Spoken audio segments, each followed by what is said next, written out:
I'm Emma. I went to the Middle East this summer, and it is 2021. So Edge Trip 2021. Yeah. So the first thing we ate when we arrived in the country was this thing called doner, and it's basically this meat on a giant stick, and they shave it off every time they put it into your wrap. And so when we ordered our doner, we also ordered it with this thing called ayran. Our TL told us it was the best thing ever and that everyone drinks it. And so we all got it and we sat down, we started eating our doner. That was amazing. It had potatoes and peppers and it was like hot but not too hot. And then we drank from our ayran and it's this salty milk and it's the grossest thing ever. And none of us were expecting it. I was expecting a sweet like yogurt thing, but it was the most disgusting thing ever. But apparently, like, all the little kids in the country love it, and they have it's like milk to them, and so they love it. But yeah, that was our first eating experience in country. Yeah. So my personal hope going into this trip was really to figure out if missions is what the Lord has for me, and just kind of knocking on that door, figuring out all that type of stuff. And so that's my kind of goal going into this trip. But before we went on the trip, we as a team had created a vision statement, and it was mainly to bless all that we had seen, all the people we would see, because we would see a lot of missionaries in the country, and to just encourage them and just, be a blessing to whom all we meet. And so I worked with Elena before going on the trip, and I would talk to her every single week. One of the first things that you go through is understanding your identity and how it's placed in Christ, first and foremost. And that's like the first thing you go through before going through anything else. And that is something that the Lord is still continually teaching me, but really brought out on this trip as well. And it really helped that I had that orientation before going into it. Because I struggle a lot with comparison and like what other people think of me, but knowing that my identity is found in Christ first and foremost, and that the Lord has plans for me and me specifically, and not me replicating someone else, was really, really amazing. And so, each and every single one of those things you go through with your Edge coach is just so, it's really hard to go through some of the weeks, but also just really incredible. Lots of tears happened on a couple calls, but I'm very appreciative of them. One of the main things we really wanted to hone in on this summer was praying in country for all the cities that we would be going to, because we went to several different cities throughout the country. And so that included a lot of prayer walking and just going through all those sorts of things. So prayer was a huge thing that we focused in before we even left.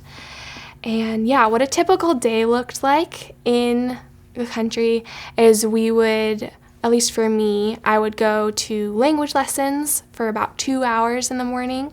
And then fortunately for me, my language tutor spoke English.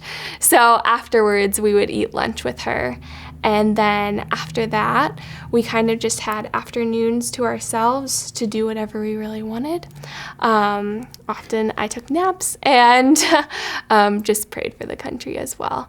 And then after that, we usually had some sort of, we called them dinner outs. And so we would visit several different missionaries that were in the city that we were in, and we would take a really, really long metro train ride to them, and we would spend time with them for dinner and then ask them questions about their lives and what it's like to live here, what led them there. And that was one of my favorite things to do as we were in the country, was to have those dinner outs. And I really learned a lot about life like there. Where we went for dinner outs, it was with something called the launch team.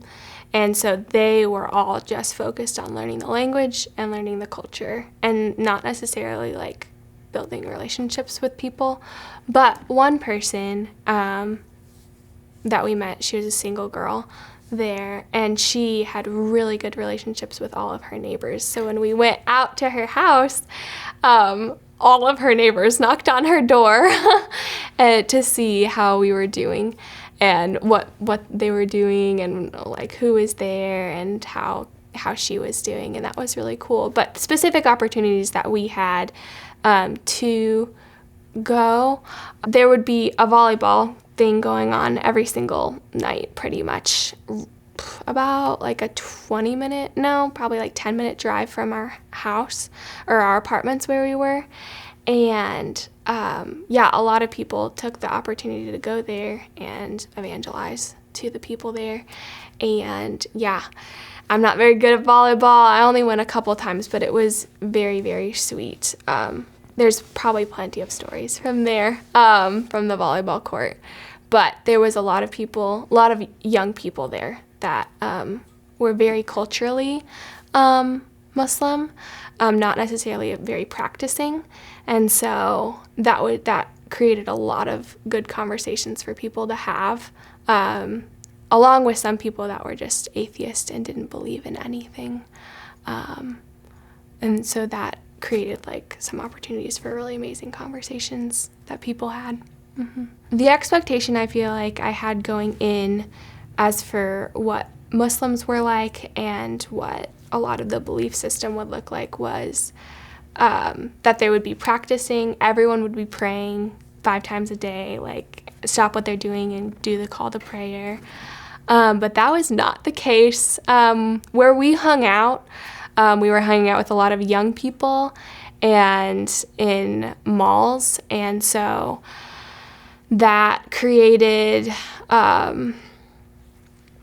that naturally, I feel like in the places we were, there weren't very many practicing. It was just very cultural Muslim. And so they knew the right things to do, they knew the right things to say and what they should and shouldn't do, but they didn't necessarily practice it for themselves. And so it was just like a background belief. I, going into this trip, really thought, or at least during like the first couple of weeks, I'm a very like structure-oriented person that needs things and like goals and just like knowing what I'm doing right here, right now. And it seemed to me when I was going into that a missionary it has to be super flexible, and they do have to be super flexible, but very open to whatever's just right in front of them. And something that I learned this summer from the missionaries that were there is that that's not the case for every single missionary that's on the field. And so one of the questions that I asked in one of our dinner out groups with a missionary couple that was there was just like, what do you do to create goals within your work here, and how do you like develop and accomplish them? And they said that those goals shift from time to time because of where they're at. And for them, they were in this period where they are learning about the language and about the culture right now. And so that's their goal right now. But in the future and where they had been in the past, a lot of their goal had been to, for entire families to come to know the gospel, and not just one person, but their entire family. And that was their prayer. And so it really encouraged me to hear that there was goals and things to accomplish and things to go through as you're on the field. So an unexpected joy I had was found very much in my team. One of the fears I had going into this trip was that my team would be very shallow and not very fun, that it would just be all serious all the time. But we were incredibly blessed to have a team that was very funny and were willing to go deep when we needed to. And so, an unexpected joy would definitely be the team that we had. We were always just willing to laugh at anything that was in front of us. And there's like just a lot of inappropriate things that happen. Words like peach, sick. Yeah, those were like F words and B words. And so if we asked for like peach tea, like that was very not good. Or like a slang term now in America is to say, oh, that's really sick. That was like, you can't say that because then people will think that, yeah. And then I accidentally called a couch. I mispronounced it in the language, and that was also the B word. So, yeah. My advice would always be to pray about it. Pray before you're on the trip, during the trip, and of course after the trip, because the Lord's the only one that's actually gonna teach you through this. And yeah, and then if you're an edger and you're on the trip, I would encourage you to also journal throughout the trip as well, because that's something that helps me process well. Not necessarily everyone journals, but it helps you get out your thoughts and what you're thinking. And yeah, just it also allowed me personally to be fully present with the people I was with, rather than just constantly thinking about 1,000 different things. If you had to sum up your trip in some sort of facial expression, what would it be? Oh my gosh, I don't even know. It was great. So I'll do this with my thumbs.